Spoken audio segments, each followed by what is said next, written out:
You and JoJo haven't kissed yet, have you? You thought your first kiss would be with JoJo, but it was I, Dio! Okay.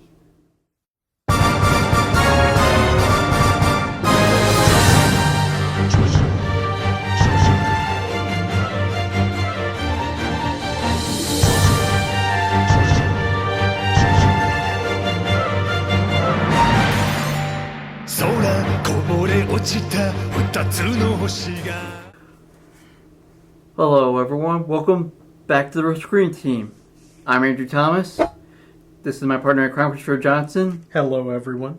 And today we're doing another Expert and Novice. And since I'm not, and since the guy who's the expert in charge is Chris. So Chris, tell us what we're learning about today.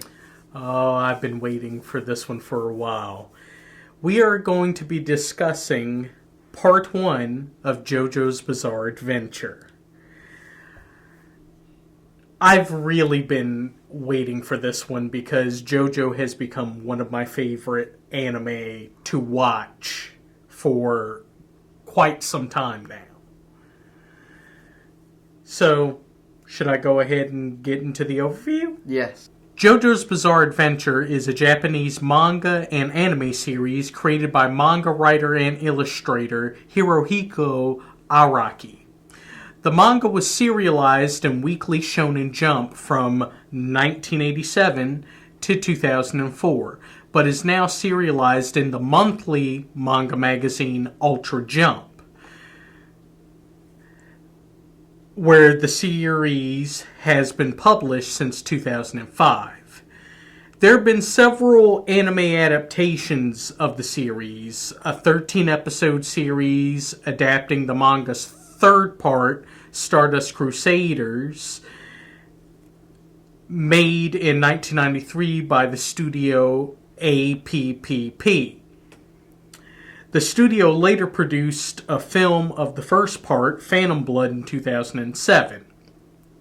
But the most successful and truly faithful anime adaptation has been made by David Production since October 2012.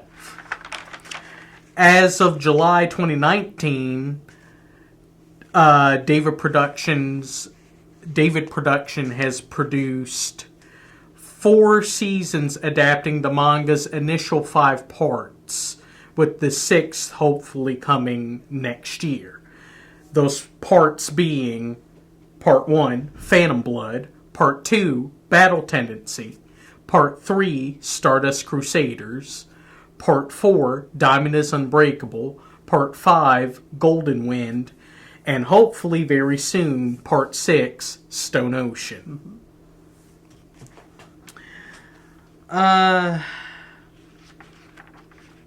American manga publisher and anime distributor Viz Media has been translating the JoJo manga into English and publishing it in America since 2005,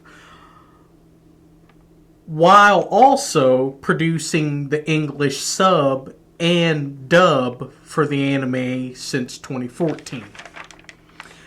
The series has sold over 100 million copies in print to date, making it one of the best-selling manga series in history.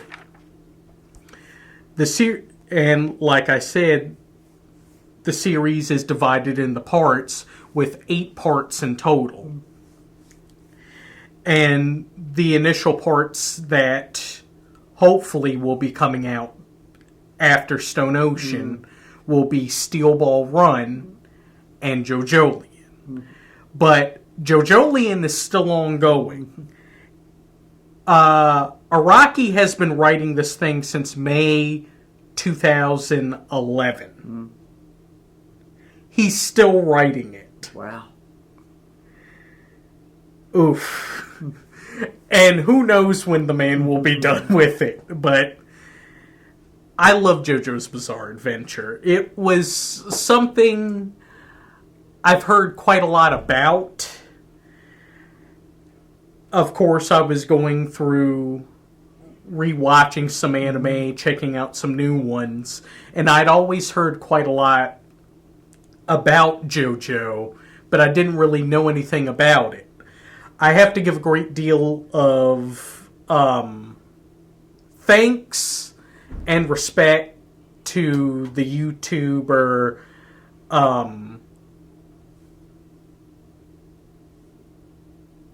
Glass Reflections.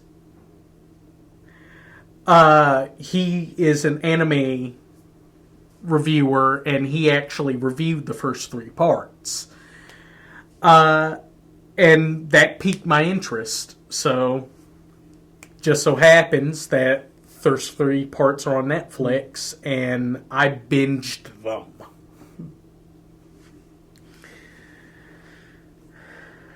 So,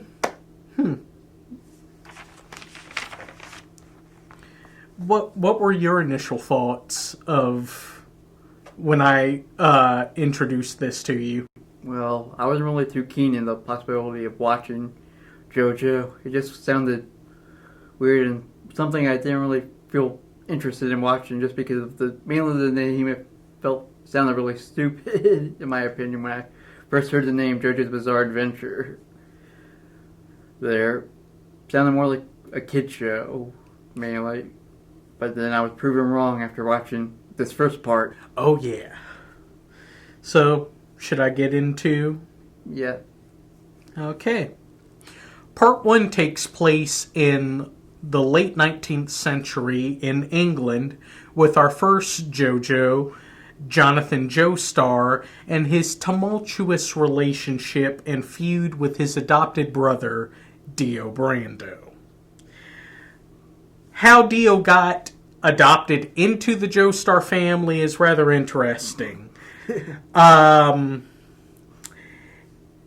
1868, the Joestar family were riding in their carriage and had a horrible accident. Unfortunately, JoJo's mother, Mary, did not survive. But luckily, Jonathan and his father, George Joestar, survived and were saved by Dario Brando, the father of Dio Brando. Initially, Dario wasn't actually trying to save him. He was trying to pretty much loot their bodies in the carriage because he thought they all died.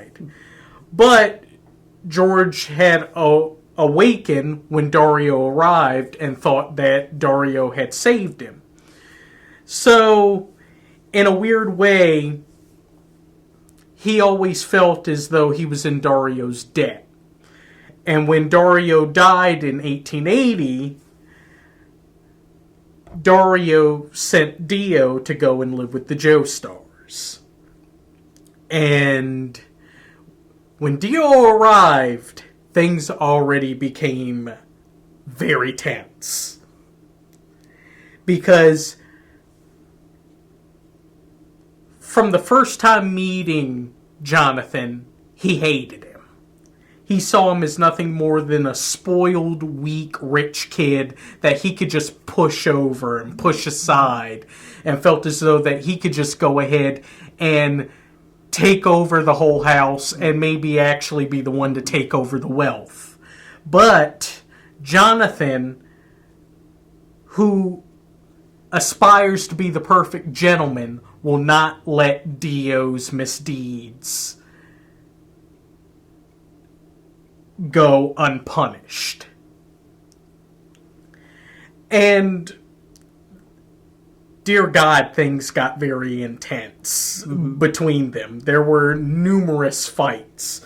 And initially, Dio kind of took the cheap way out. But Jonathan finally bested him. And afterwards, it seemed as though things were perfectly fine 7 years later. You know, they're both doing very well in college. And it seems as though that they have finally squashed their beef. But no. Both of them still hate each other. The hatred has gotten even stronger. And also around this time, George Joestar has become gravely ill, and he's not getting any better. Well, turns out Dio's been poisoning him, slowly, the same way that he actually poisoned and killed his own father. And Dio sees this as an easy way to go ahead and get the Joestar wealth. Jonathan, fortunately, realizes that something isn't right. So he decides to go to Ogre Street and finds the merchant that was selling the poison to Dio with the help of Robert E.O. Speedwagon. And when they go and confront Dio initially acts as though that he's willing to go quietly and without struggle, but then he brings out a stone mask. An ancient artifact the Joestar family had received right around the time their carriage had crashed. And through Dio's surprise, when he used it on some random individual, it turned someone into a vampire. So Dio decides to go ahead, put the mask on himself, essentially rebuke his own humanity, and become an all-powerful vampire. And no matter what you try to do to this man, you can't kill him. The only thing that can kill him is sunlight. And for some reason, in this crazy world of JoJo, vampires have very unique powers. Sucking blood through the hand rather than biting them. The ability to shoot laser eyes. The ability to manipulate your temperature to the point that you can make yourself really hot or really cold. It's crazy. And through Jonathan's best efforts, he still cannot defeat Dio. He needs to find something. And he finds that when he meets Baron William Zeppeli. And William Zeppeli teaches him Hamon. It's a unique form of martial arts that involves a lot of breathing and harnessing this type of energy that is equivalent to the sun. And you can use this and manipulate it into unique attacks. Essentially, magical sunlight punches to go and kill a vampire. And with Jonathan learning this, that's when things really start to get going. And Dio doesn't make things easy for him. Before Jonathan can really go and fight Dio, he's going to have to fight numerous enemies and individuals that have been taken over and become subservient to Dio. Can Jonathan finally thwart Dio's plans of potential world domination?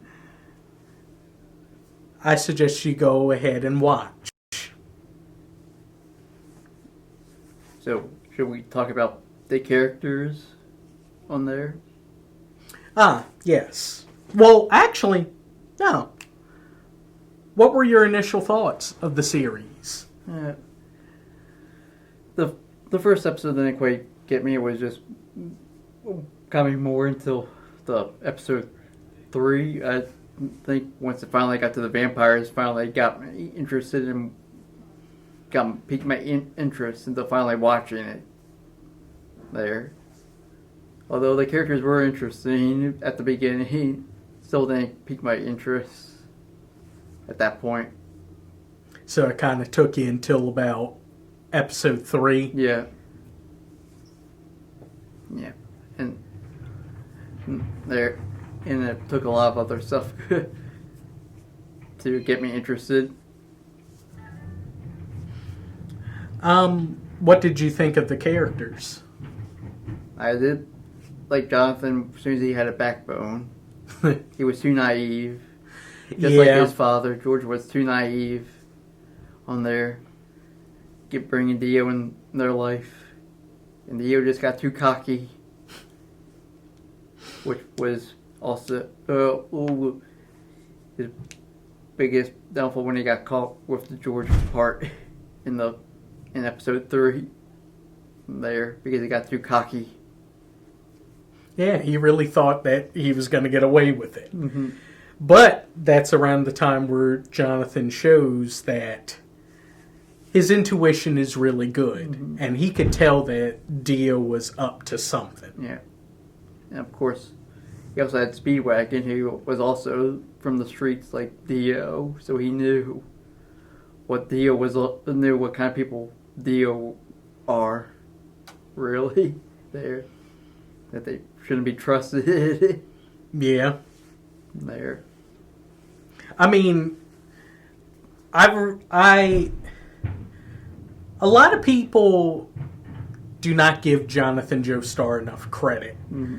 You know, a lot of people tend to like the later family members of the Joestar mm-hmm. family, but I actually think Jonathan is a really good character. He is a bit bare bones, mm-hmm. but he's really commendable. Mm-hmm. The man is striving to be the perfect gentleman. Yeah. He's chivalrous. He does whatever he can for good. And he's just genuinely a nice guy. Yeah. I mean, he was able to show that through someone like Speedwagon, who initially was just going to rough him up. Mm-hmm. I mean, Speedwagon went ahead and got his bowler hat that turned into some crazy Ninja Star shuriken and tried to attack Jonathan. Jonathan thwarted Speedwagon and his 2 associates, but once they were down, he didn't have any intentions on continuing to hurt them or anything. Mm-hmm. And that changed Speedwagon's whole outlook on Jonathan. He was like, this man is a perfect gentleman, and I'm willing to go and follow this guy and help him out in this crazy adventure that he's going with. And then there's Zeppeli. Baron Zeppeli. He was sort of like the Van Helsing of sorts, because he knew the history of the mask. Yeah. He was the first person to ever come across the mask and find out the horrible things that it can do. Yep, and him and the Speedwagon dynamic were really funny, though. How they were 2 opposites of each other there. Especially with Speedwagon fighting vampires, which, let's see, he doesn't really do. No. Essentially, Speedwagon is mainly doing play-by-play commentary for every fight Jonathan and Zeppeli get involved with. He's just standing over there like, oh my god! His hormone is really going! I think he can win this! Oh no! Jack the Ripper! Yeah, and there were some instances I'm like, Speedwagon, help him out. Don't do commentary. You're right there. I mean, the little kid, Poco. He did more than Speedwagon did.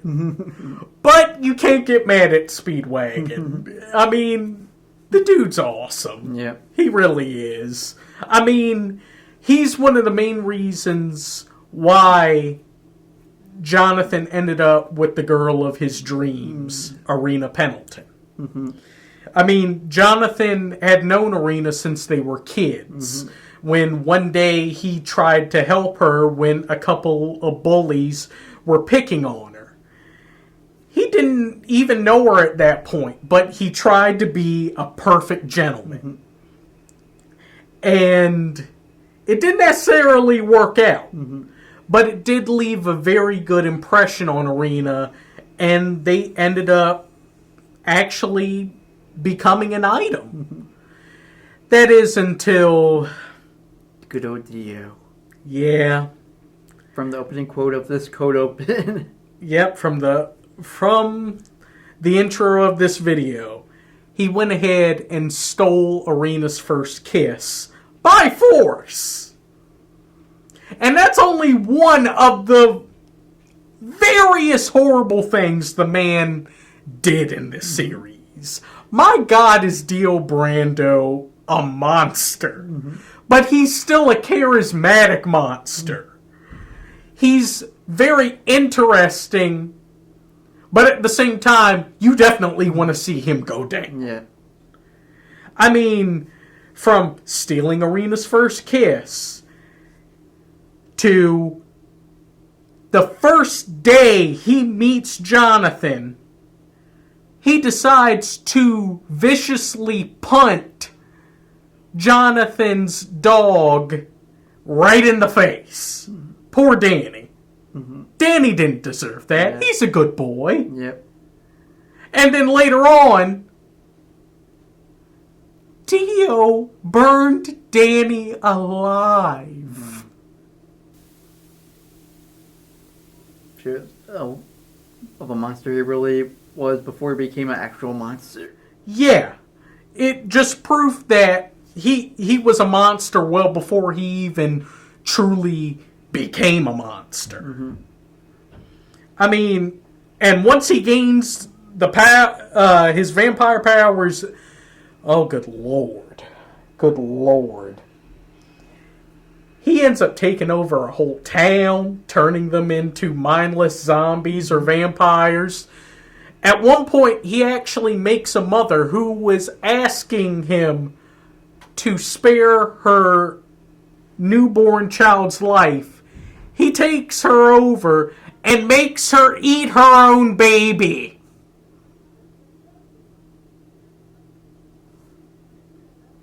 Who does that? Who does that? I mean, good lord. So, should we talk about the voice acting? Ah, yes, the voice acting. Like the picture. We, of course, just like with My Hero Academia, we decided to go ahead and watch the dub. I knew that would be a much easier thing to go through, seeing as though Andrew is still fairly new to anime. And plus, the dub involves one of our favorite actors, Johnny Young Bosch. And I have to say, Johnny did a fantastic job as the voice of Jonathan Joestar. It's a bit weird that he's doing a British accent, but I still think he did a fantastic job. And he might be the narrator. Yeah, I think he also was the narrator of sorts. Yeah, because I was wondering if that was him. Like, when I first watched it, I didn't notice. Then once I watched it the second time, I'm like, hey, that might be Johnny Young Bosch doing the narration there. I mean, hey, it's a perfect choice. Yeah. Because, like I've told you before, Johnny has done a lot of voice work for anime.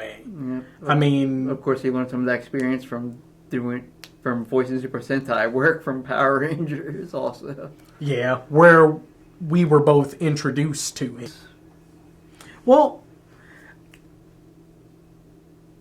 actually, there is one thing I did kind of forget to acknowledge that is a big part of JoJo. And that is the fact that the creator, Hirohiko Araki, he's a huge fan of Western culture. And you can tell just by some of the names of the characters. He involves a lot of popular... He makes a lot of references to popular music in his stories. Nearly every character, place, or thing is named after some sort of music artist. Mm-hmm. I mean, Robert E.O. Speedwagon. Petty.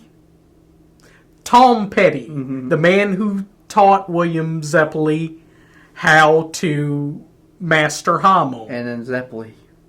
Yeah, Zeppeli. Led Zeppelin. I mean, two of the guys Zeppeli trains in Hameln with are named Dyer and Straitso. Dire Straits. Dio's name, named after Ronnie James Dio. I mean, it's very clever. And as a huge fan of music, I have to give Araki all the credit in the world of finding unique ways to incorporate his love of Western music into his series. And with that also comes with the closing themes for each part, where he actually incorporates a song that he was listening to at the time he was writing that particular part as, the closing theme for each episode. And of course, for parts 1 and 2, he uses Roundabout by Yes. And should we give our scores, or? Oh, yeah. Yep. You should start first, since you're the expert. Okay. I give this an 8 out of 10. I know not a lot of people tend to like part 1 because it is a bit slower than some of the other parts, despite the fact it's actually the shortest part at 9 episodes. But I think it did a perfect job at laying down the groundwork of what this whole series is about. And it's actually rather interesting that no matter what part we go into, something important about part 1 still comes back. Yep. I'd also give it an 8 out of 10.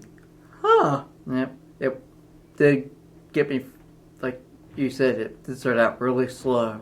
It was, once the vampire part hit, that's what brought it up. If it wasn't like that, it would have been a 6 out of 10. If it was so slow. Maybe lower if I didn't like it there. And we say that this is for young adults. No kids on this one. Yeah. Good Lord, do things get pretty violent in this series. Quite a lot of blood. Yep. Dismemberments. Yep. The fact that a child got eaten by his own mother. It might look like a kid show because it's animation, but it's not a kid show. No, it is not. No. You should treat this like either a really hard PG-13 or a rated R movie. So 17 and over should watch it. Even though parts 1 and 2 were considered more TV-14. Yeah. But there are a couple instances where it gets a bit mature audience. Yeah. So, and before we leave here, we say you look us up on Pack 14, The Real Screen Team, Facebook, The Real Screen Team, and subscribe on our YouTube. Please subscribe, and so we can have more on these TVs. Please. And give us constructive criticism on here. Yes. Whether our videos are too long, too short, not enough info. Tell us on our YouTube page on there. Yes, please. We really want to make these videos the best that we can. So go ahead, like, comment, and subscribe. And also, please share. Yes, and share, especially sharing comments right now. And so, what's our next episode? And since we already got on part 1, let's talk what's coming up next. And you already know. Well, next we are going to be discussing part 2 of JoJo's Bizarre Adventure. My favorite part in the whole series so far, Battle Tendency. On this double take of expert and novice. So, since you're the expert, want to roll us out? Well, I hope you all have enjoyed this. Definitely come back again. Definitely come back for part 2. Because if you thought this was bizarre, you haven't seen nothing yet. Let's fade to black.